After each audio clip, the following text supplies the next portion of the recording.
there are a lot of things that keep me up at night as a legislator under a Justin Trudeau government. I've shared a lot of things with you, but what the Liberal government has just announced is probably, look, I don't care how you vote. If you voted Liberal, if you're an NDP member, if you believe in free speech in Canada, what Justin Trudeau just announced in the fall fiscal update has to be a concern to you and has to be opposed. So Justin Trudeau just announced $595 million, so over $500 million, to quote, help Canada's media sector. Now listen to this. What this initiative is going to do is it's going to, quote, help trusted sources in the media based on criteria set by a panel of people selected by Justin Trudeau.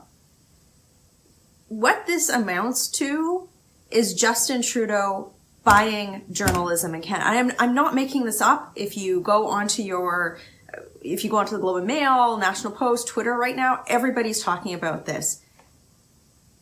Justin Trudeau is bold-face buying journalism in Canada. So think about this. Like, if you have an opinion that is contrary to the government, how are you going to compete in this environment? Every story that comes out is going to be a grant application. Essentially, he's going to create a subclass of cocktail room circuits where journalists compete for your tax dollars to propagate the government's message. Now look, how you and I consume information has changed. I mean, everybody is a content creator. If you have a phone, you're creating content. And frankly, I'm just gonna be honest with you. In my career as an elected official, I have watched journalism go from, some really serious investigative reporting to people who are passing off journalism, quote, as opinion. So are these people who have the right opinions now going to be the trusted sources that Justin Trudeau gives your money? This is, think about the countries where the states, the government owns the media. China, Russia. This can't pass. If this passes, this is it, folks.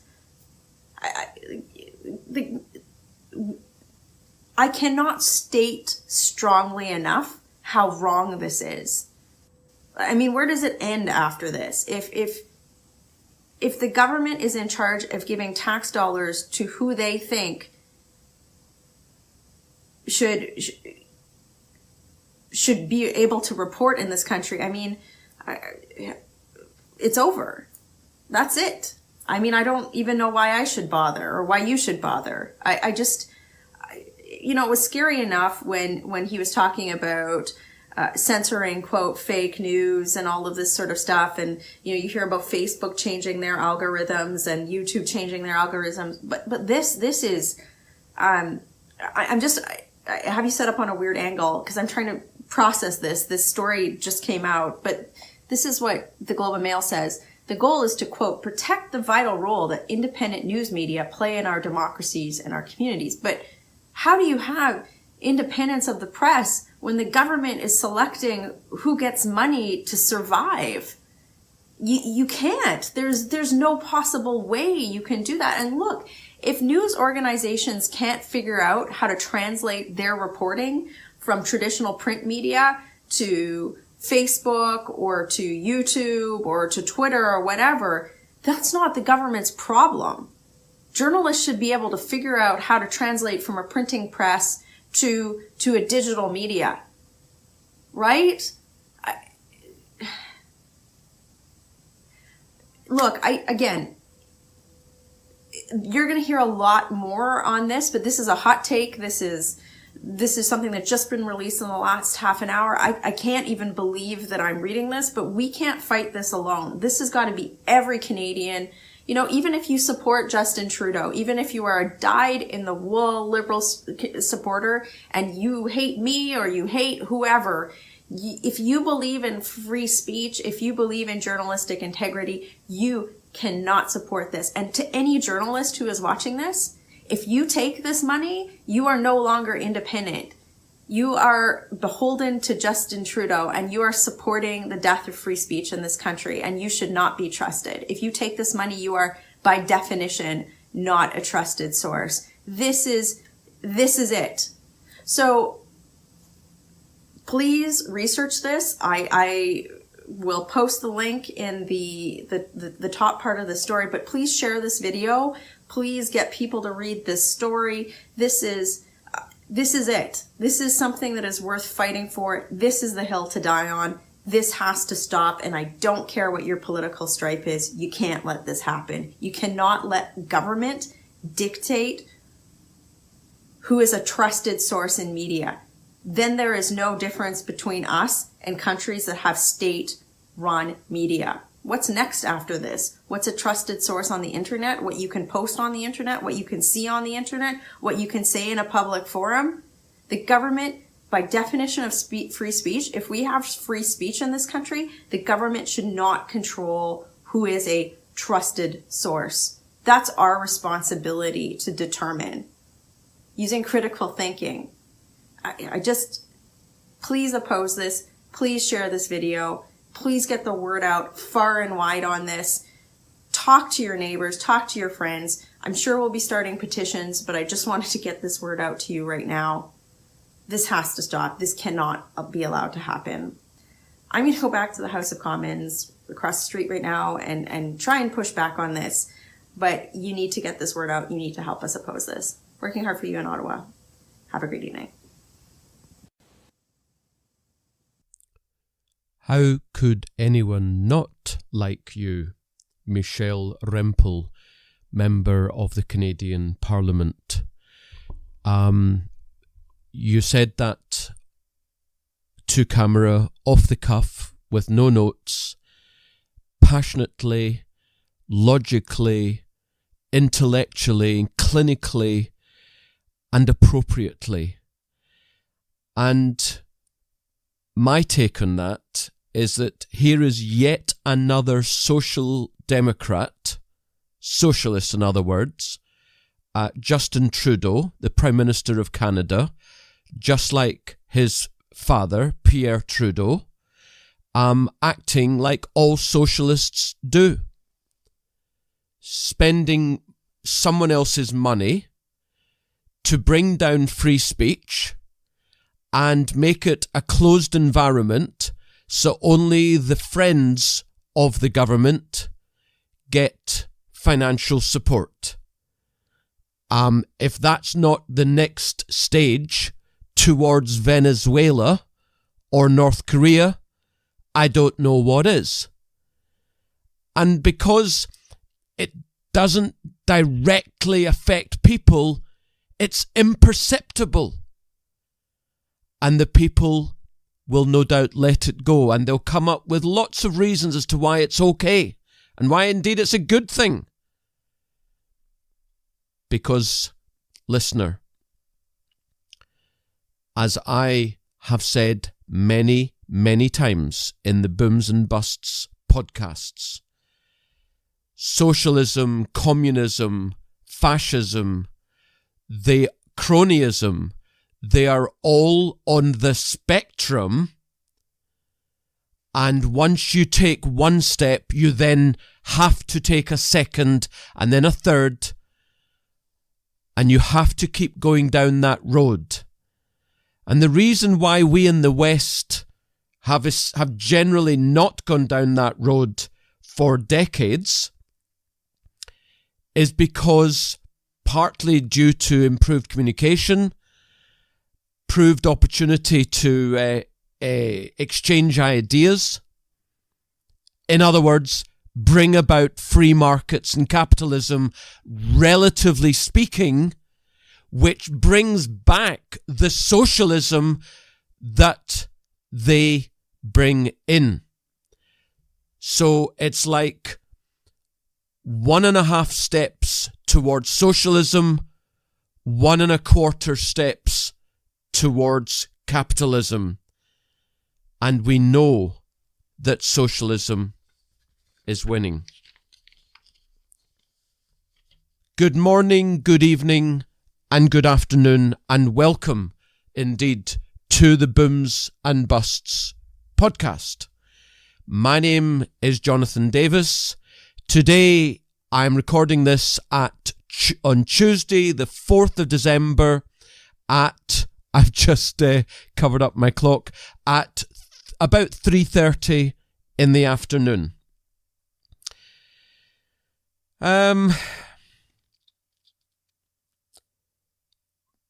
Free speech in Canada is dying as we speak. Let's just recap on what Michelle Rempel has told us.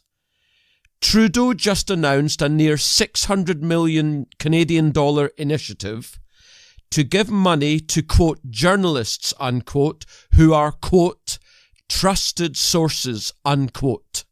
We know what that means, don't we? Because, of course, the criteria of trustworthiness is to be set by people appointed by the Prime Minister. If you're Canadian and you're listening to the Booms and Busts podcast, as Miss Rempel says, I don't care how you vote. If you care at all about free speech, you must oppose this and discuss it in the strongest terms with your own Member of Parliament.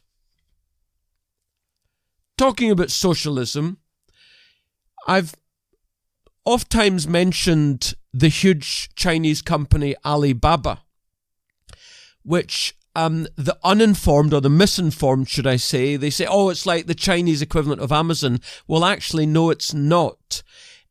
Alibaba is business to business, whereas JD.com, the company with the greatest name on the planet, is business to consumer. It's more like Amazon.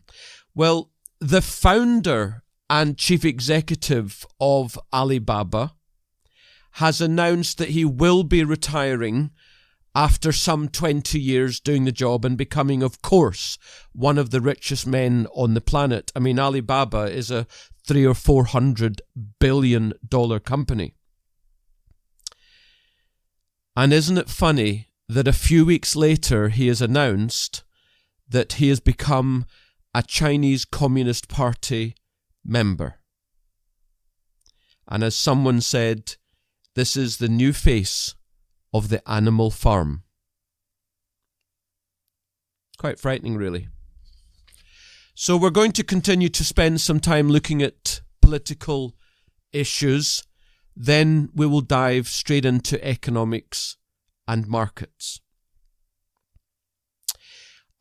Last week I sent out the November Booms and Busts report by email. If you're not a subscriber, you ought to be, because it's got some really good stuff in there. It's purely about economics and markets. Just send your name, your full name and email to jd@theboomsandbustsshow.com. You will never be junk mailed. A school in Brighton. Brighton, of course, has a Green Party MP, and it has a very large population of gays and so on. I don't know what the modern language is for that, but that's how I'm going to refer.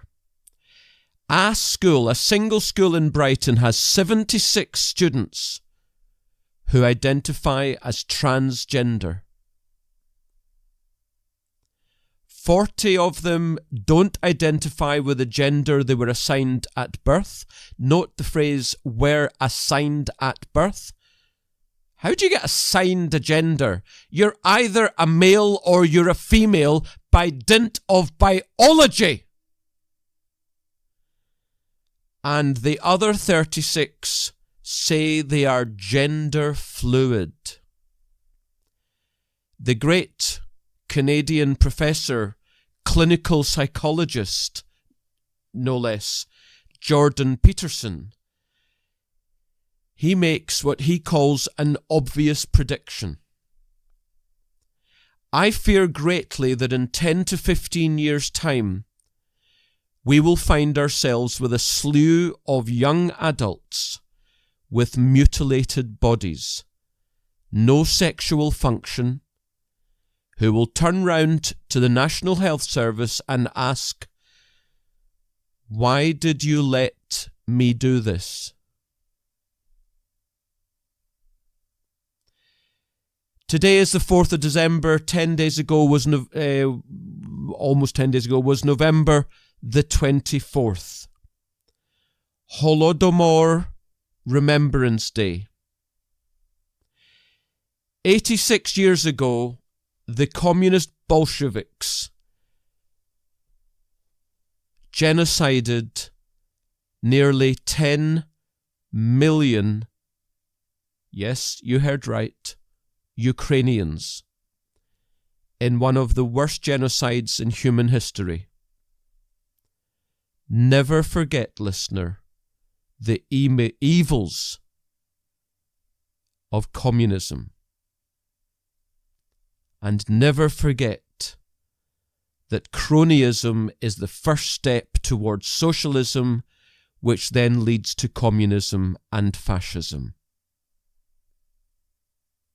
Labour MP Ian Austin has been cleared by the party's internal disciplinary committee of any wrongdoing after calling the Labour Party a sower of antisemitism and the party's code of conduct on antisemitism a disgrace. The threat of investigation and suspension hung over Mr. Austin for 5 months. This is what he said. "Frankly, they should never have threatened this in the first place. The way this whole issue has been handled is unacceptable, and the time it has taken is appalling. I will not be deterred from speaking out about anti-Semitism and racism in the Labour Party." I remind you, this is a Labour MP. They still haven't responded properly to the reasonable requests made by the Jewish Leadership Council, the Jewish Board of Deputies and the Jewish Labour Movement back in the spring, 9 months ago. Most of all, they need to boot people responsible for racism out of the Labour Party. You don't say, Mr. Austin. You don't say. I want to thank my lawyer, Simon Gallant, from Hamlin's LLP, for his help and advice, although it is shocking that you have to get a leading lawyer to force the Labour Party to come to its senses when it is threatening to take action against one of its own members for complaining about racism. We all know what the media would do to any other political party in the UK, apart from, of course, the Socialist Workers' Party, the Communist Party, and so on, if 1/100th of what has gone on in Labour or the Liberal Democrats, or if it had been in the Liberal Democrats, 100th had gone on in any other of the political parties. We don't have free speech. We have extraordinary, powerful people who try to tell us what we think. And that is why podcasts, independent purveyors of, yes, ideas, opinions, absolutely. Independent reporting. That's why it is all absolutely essential that we continue to do what we do. And it's not made illegal. Well, we'll talk about that very shortly. We'll talk about that again. Got some data which has been produced in the United States. Hate crime for 2016. It's the most recent year available. Hate crime rate per 100,000 population. Against blacks, 4 in 100,000. Against Muslims, 7.9 in 100,000. Jews, 12.1 in 100,000. And I read recently that something like 30% of European teenagers have never heard of the Holocaust. So, tell me, who's spinning in their graves? Well, obviously Maggie, Tony Benn, Enoch Powell. I want to wish a very happy birthday to Winston Churchill, who's also spinning. That Prime Minister would have celebrated his 144th birthday in the last few days. And then let's remind us what he said about the airmen of the Battle of Britain. Let us, therefore, brace ourselves to our duty, and so bear ourselves that if the British Commonwealth and Empire last for 1,000 years, men will still say, this was their finest hour. And Mr. Churchill, you were one of the finest political leaders the great country of Great Britain and Northern Ireland, aka United Kingdom, has ever had.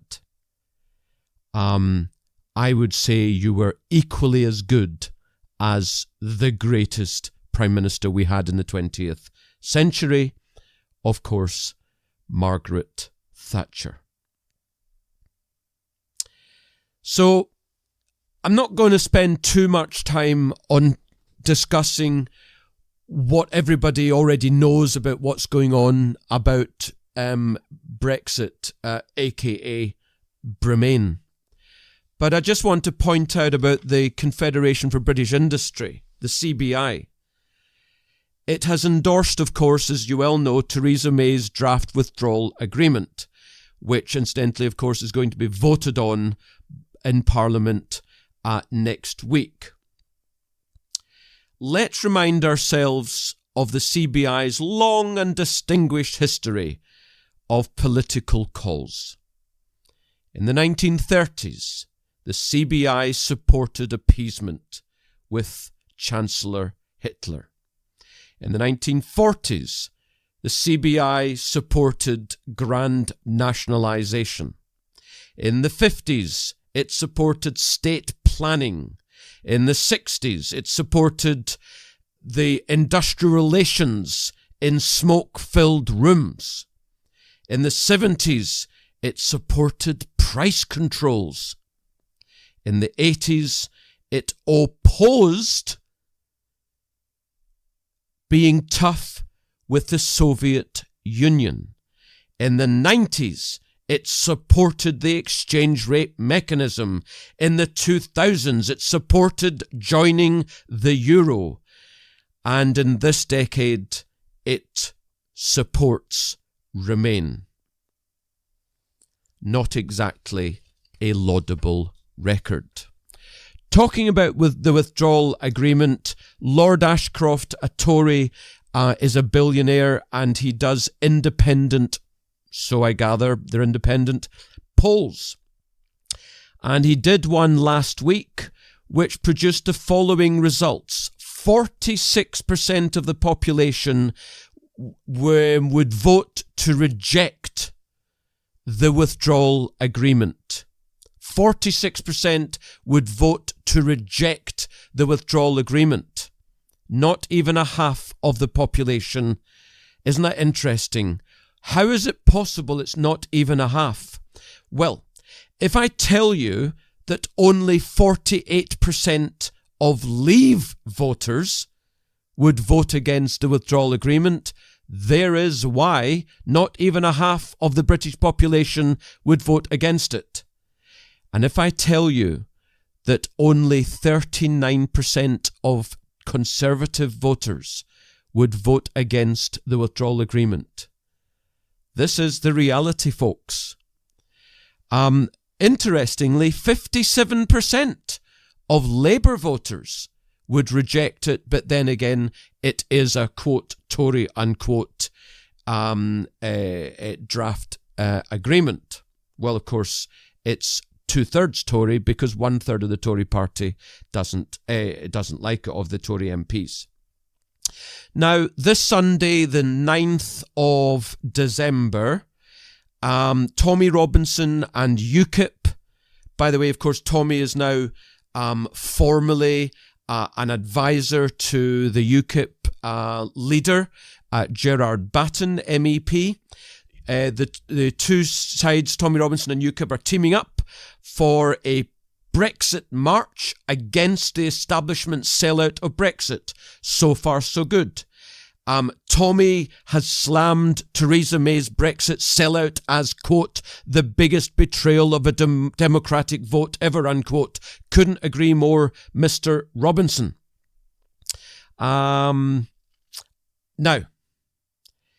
I had fully supported this march, and indeed I was tweeting it every single day until Gerard Batten and Tommy Robinson put out the message that Anne-Marie Waters of For Britain was not welcome on the march. Now, I don't have much time for politicians, full stop, but she is the leader of a national party which is pro-Brexit. Thus, this Sunday's march is now a UKIP get-together, and it is Gerard Batten's team's way of bringing the, no doubt, tens of thousands of Robinson supporters who will attend, and indeed there are hundreds of thousands of them around the country, into the UKIP fold and away from For Britain. Thus, it is no longer primarily about Brexit. Thus, I am unlikely to be attending. Quite disgusting. But politicians are politicians. I rate Gerard Batten. I think he's a good guy. And there's no question it's a good thing bringing Tommy Robinson in. I get that. But this should have been a Brexit march first and foremost, not a UKIP march. And I've been disgusted that Farage, Hoey and Davis have their march on the 14th of December. Now, on the one hand, I was saying, well, this is ridiculous. It's after the withdrawal agreement vote. What's the point? Well, it's because it's assumed that that withdrawal agreement will be lost. And then this march will start off the new campaign against whatever comes next. And that, I think, is a fair statement. But, you know, why don't the various factions get together who are anti-Brexit? I mean, my goodness, politicians and egos, it's just outrageous. The 12th of December is when House of Commons will have its withdrawal agreement vote. It should be voted down. I note that Jacob Rees-Mogg is saying that it'll be very, very close. I think he's right. No, I don't think it'll be that close. I think it's fair to say that it will be voted down by somewhere between 50 and 100, as opposed to the 5 that he's talking about, and as opposed to the 400 that some are saying in the press. The problem is that everyone expects this withdrawal agreement to be voted down. Everyone is now coalescing. This is how I see it's going to develop. Everyone is now coalescing around the Norway route, which is the EEA/EFTA, aka Bremain. It's actually very clever because, of course, they're going to sell it as, well, you know, you rejected what we said now, but look, we've got this brand spanking gold-plated Brexit deal here. It's fantastic. It's not. It's Bremain. That's what it is. We hear in the last 24 hours that the Attorney General, Tory MP, his legal advice on Brexit admits that future UK governments cannot undo the deal. So May is intending to bind the hands of all future parliaments. As far as I'm concerned, this is unknown in our constitution. You could call it treachery. I think she's treacherous. We certainly don't have Brexit. You've seen, no doubt, that the Pakistani Muslim fathered a child by raping a 15-year-old white girl, has been invited by social workers to be involved in the child's upbringing. I just can't. I mean, I just can't. I said I'd come back to about they were losing free speech. It will soon be a crime to criticise migration under the United Nations Global Compact for Migration. Now, I remind you, who runs the United Nations? The Middle Eastern Muslims, almost entirely, which is why you get so many resolutions about this tiny little country in the Middle East called Israel, the sole democracy, I hasten to say. You know, this is the United Nations. You got Saudi Arabia chairing the United Nations Human Rights Commission. I mean, what? Oh, Jesus. This compact is going to be signed by Theresa May on the 11th of December in Marrakesh. Let's listen to Janice Atkinson, MEP. Now listen, voters in the UK, the EU and across the developed world. This is a call to action. We need you to contact your heads of state to tell them not to sign the UN Global Compact for Migration. UK, get your heads out of the Brexit shambles for a few minutes and listen. On the 10th and 11th of December, our heads of state will be signing this deeply damaging document produced by those highly educated, highly salaried and unelected people at the United Nations. They have produced this compact that will silence free speech, media freedom, and if you think you're in control of your borders, think again. This compact backs the EU and the UN's aim to flood our nations with 59 million migrants by 2025. Yes, you heard right, 59 million migrants by 2025. Yes, the clock is ticking. It's nearly 2019, just 6 years to go. Why are they doing this, I hear you ask? Because in the year 2000, these numpties came up with the idea that our populations were declining and therefore needed replacing. But how things have changed. EU unemployment is at a record high. Some countries have 50% youth unemployment. In some areas of Greece, it's even up to 75%. Most countries that have taken in migrants are finding they are unemployable. On average, migrants have 13% unemployment, have a 13% employment rate, so are a burden on the state. Even Merkel's immigration spokesman said that up to 3/4 of immigrants will still be unemployed in 5 years, and for many others, we need up to 10 years. The statistics are long and grim. Voters in the UK, yes, you, pay attention. Mrs May will sneak into Marrakesh to sign this dodgy deal, just like Gordon Brown before her did when he sneaked in to sign the Lisbon Treaty. No nice group photo, just her signature that binds all of us to uncontrolled immigration. Did you think that we're taking back control of our borders in her Brexit shambles deal? Think again. Remember, the UN and the globalists want to flood our continent with 59 million migrants by 2025. Mrs Merkel is sound on this subject. She says nation-states should be prepared to give up sovereignty and it is nationalistic not to sign.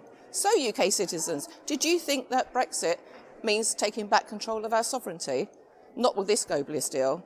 As the document and the EU states, immigration is inevitable, desirable and necessary. This is after we have poured billions into Africa.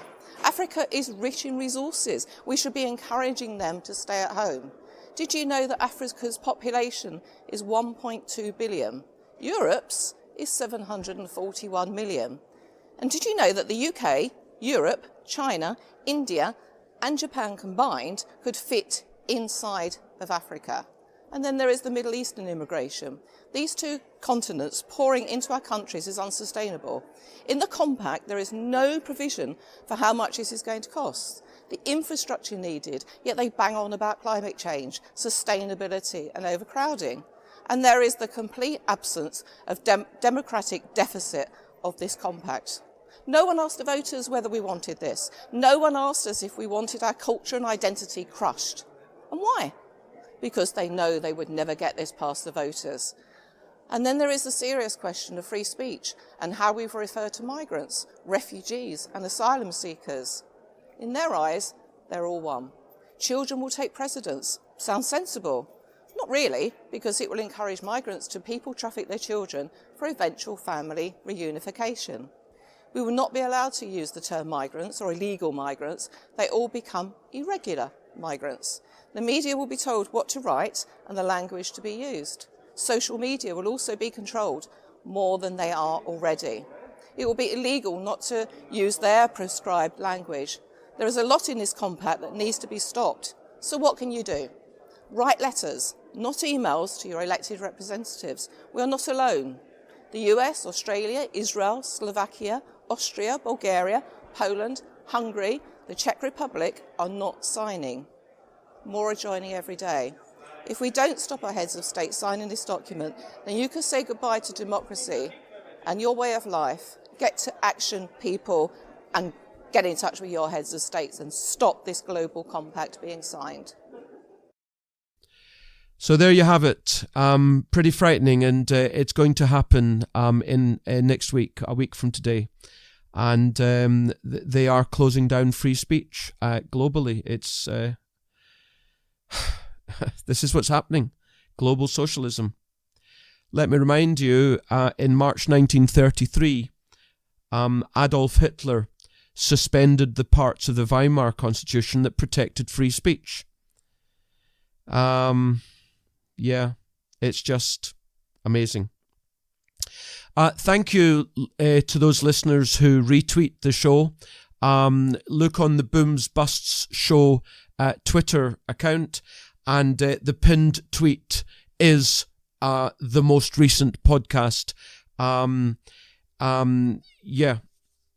easiest way to get the Booms and Bust podcast is to simply click on the tweet or go directly to audioboom.com, click listen, then search for Booms, and then there it is, and indeed subscribe on Audioboom, and it will automatically be sent to your receiving device whenever I upload a new podcast. Or indeed, you can go on to Podcast Addict.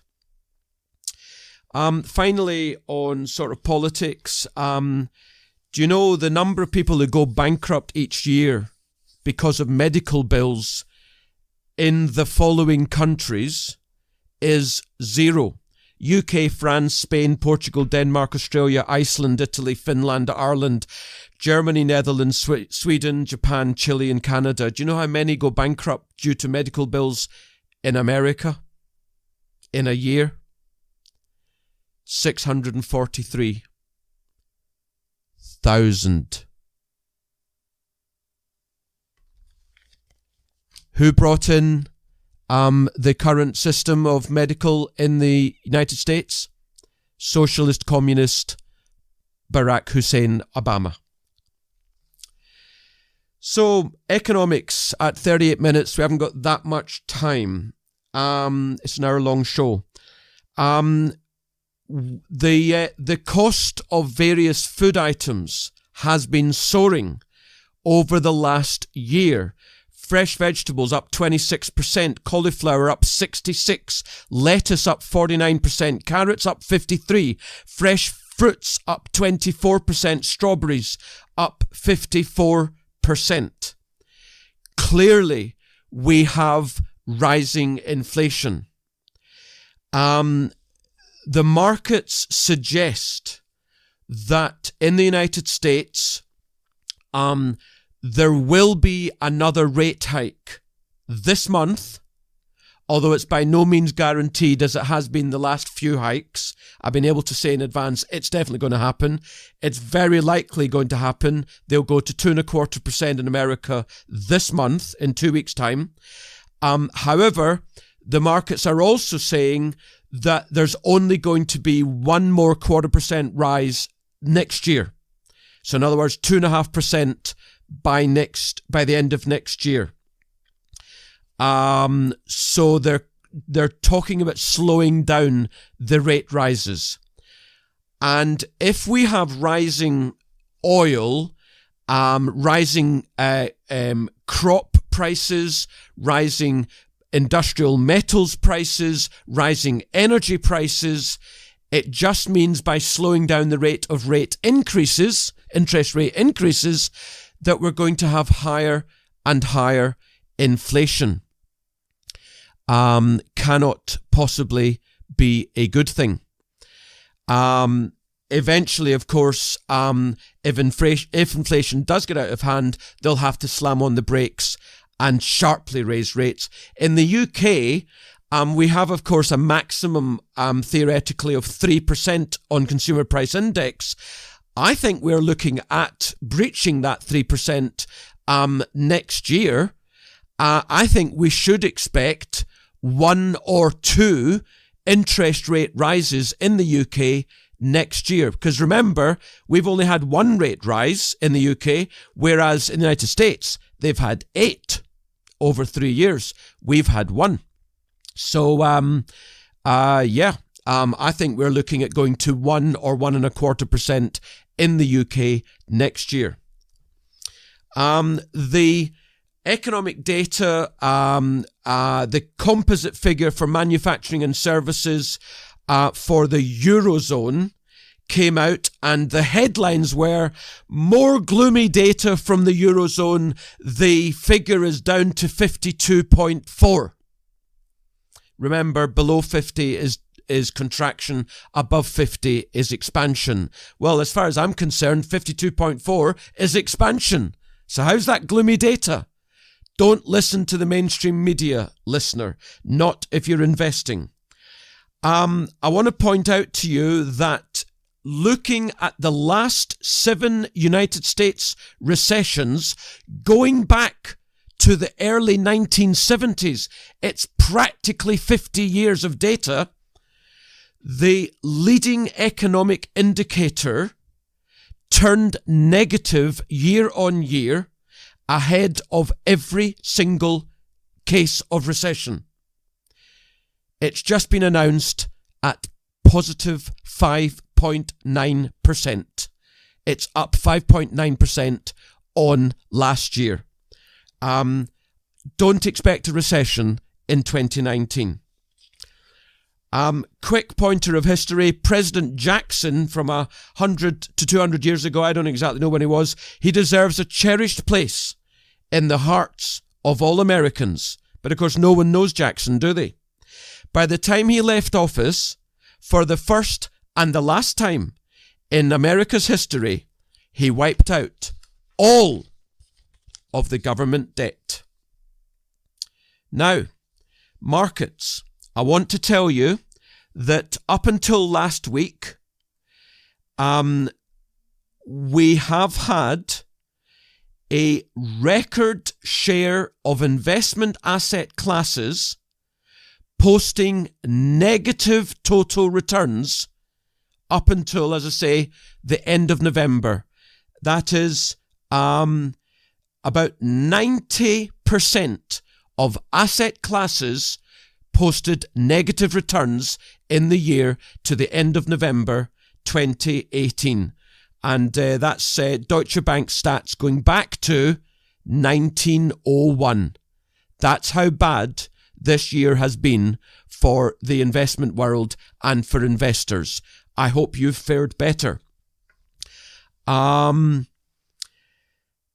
Up till the 26th of November, with 96% of S&P 500 companies reporting, Q3 operating earnings are up, get this, 32% year on year.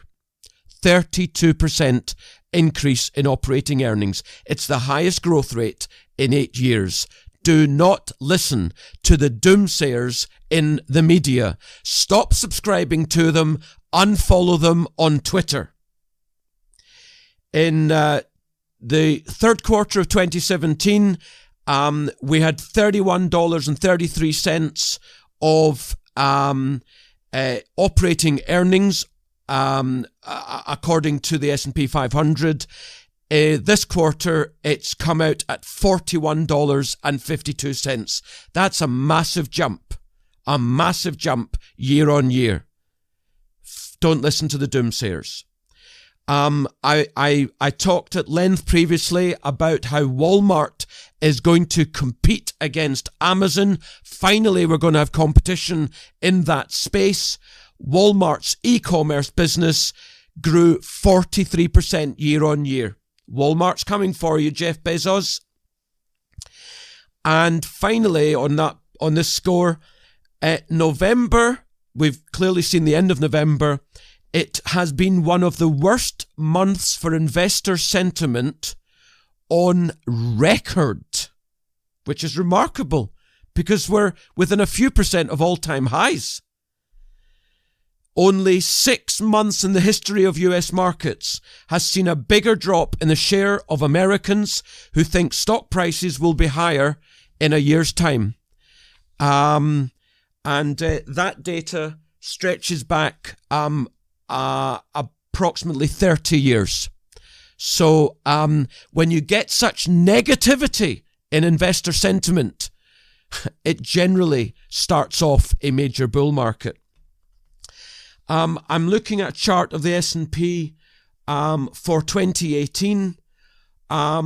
We've got the February low and then the April low, which is higher than February. We've got the October low, which is higher than April. We've got the November low, which is higher than October. In other words, we've got 4 low points and the 3 following the first one are higher each time. We've also got a high in February, which was exceeded by the high at the end of September. Thus, we have higher high and we have higher lows. As far as I'm concerned, we're still in a bull market.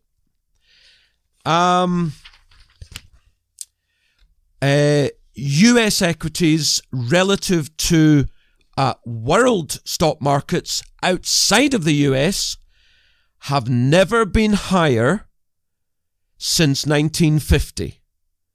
Thus, expect the US share of global stock markets to start falling. If they haven't already, I believe they have 3 years ago, about February 2016, and expect that everywhere else outside of the US to rise relatively.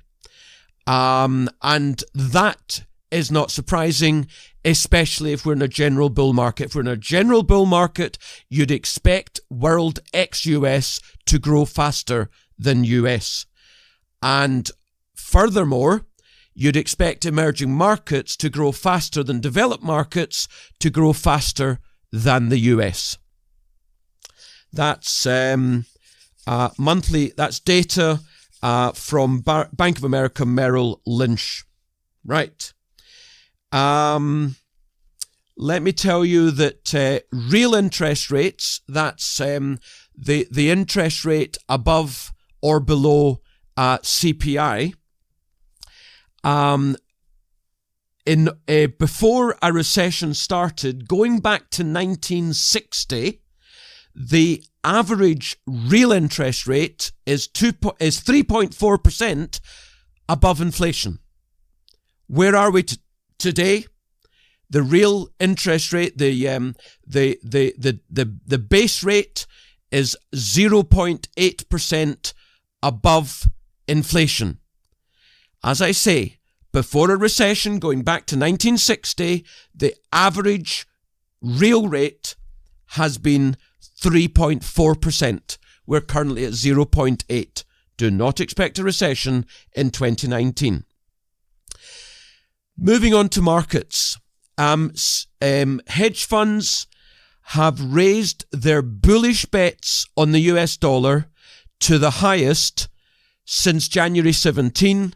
Why is that relevant? Because January 17 saw the start of a year-long bear market in the dollar. So approaching January 17, hedge funds were massively invested in the US dollar. They got it wrong. The dollar crashed for the next year. We are back there again. The dollar is massively bet for by the hedge funds. And you know what? The dollar index is recently got to a high of about 97.25, 97.5. And if it breaches the recent low of 96, and where are we currently? I'll just quickly have a look. Here's one I prepared earlier, as they say. As I speak, it's at 96.8. If we break 96, we are probably heading down in the dollar, which is going to be positive for commodities and emerging markets. Well, we'll see. I would add that I think we will breach 96, and I will add that if we breach 94.5, then I can pretty well tell you that we're in a major, and I mean major, bear market for the US dollar. Thus, a mega bull market for commodities and emerging markets. But it hasn't happened yet. So, what I can say is I'm looking at the Federal Reserve Economics Department's chart going back to 1970, the real trade-weighted US index, and it's an amazing chart. It shows the dollar went down for 7 years, then up for 7, then down for 7, then up for 7, then down for 7, then up for 7, until the end of 2016.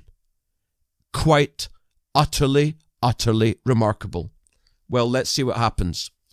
I wrote to clients last week that Trump and Xi of China were going to be meeting to talk about the tariffs, and you must have seen the headlines that basically Trump won it. Now, whether or not he did, I don't know, and I don't really care. What I know is that the dollar's looking fragile right now. Oil has shot up. Gold has gone up. Emerging shares have gone up. This is very positive for the type of thing I've just been talking about. You know that I was pretty to very bearish on gold for months and months. You know that several weeks ago, I turned bullish on gold. Gold is indeed doing very well. Again, I'm going to look at my little chart.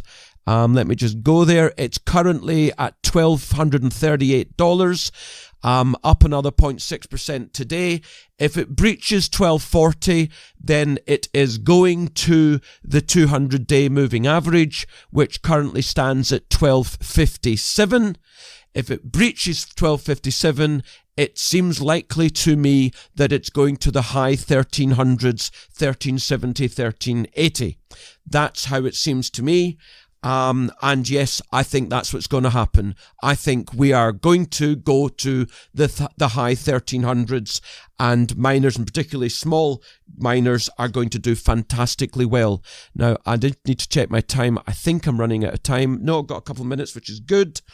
Do I want to mention about uranium? Uranium is up 50% over 2 years. Uranium mines are up 100%. It's just a start. I want to point out that Tesla electrified its cars for $15 billion. The incumbent car manufacturers globally will have to spend $1,000 billion over the next several years to electrify. That's a heavy commitment into industry and engineering. Don't tell me about recessions. VW Audi Group, I've just said they're going to spend $150 billion to electrify and go autonomous driving by 2025. The chief executive of the Porsche division of Volkswagen, Audi, Porsche, Seat, Skoda Group, demand for electric vehicle batteries will be so great in coming years that it will not be able to be met by current suppliers. If you're not invested in uranium miners, what on earth are you doing? Copper as well, it uses 2 to 3 times as much in a vehicle, an electric vehicle, than in an ICE. What is an ICE? It's an internal combustion engine vehicle. In 1970, uranium rose from $3 a pound to $43. In the 2001 bull market, it rose to 2007 from $8 to $136. In late 2016, uranium was $18 a pound. It seems to me we could be looking in several years at $200. Miners are going to go to the stars. CNBC announced that 44% of Facebook users between 18 and 29 have deleted the app from their phone in the last year. I certainly hope that is true. I think I've talked about that one already. I got some words of wisdom. Oh yeah, I just want to mention, in the 1970s, I was riding my bicycle and I fell off. I hurt my knees, my elbows, I had bruises on my arm and my leg and nearly banged my head. I'm telling you this now because we didn't have social media then. A letter to the editor from David Silver of Wisbech in Cambridgeshire. The columnist Atticus is concerned that some of the elderly may not be able to answer the traditional doctor's question, who is the Prime Minister? Mr. Silver says, I would like to point out that some of us older citizens are desperately trying to forget who the Prime Minister is. And remember this from the great scientist and inventor Thomas Edison. When you have exhausted all possibilities, remember this: you haven't. And finally, when people vote for socialism, what they think they'll get is the United Federation of Planets out of Star Trek. But what they end up with is the Empire from Star Wars. Listener, I've had a blast. I'll see you next time.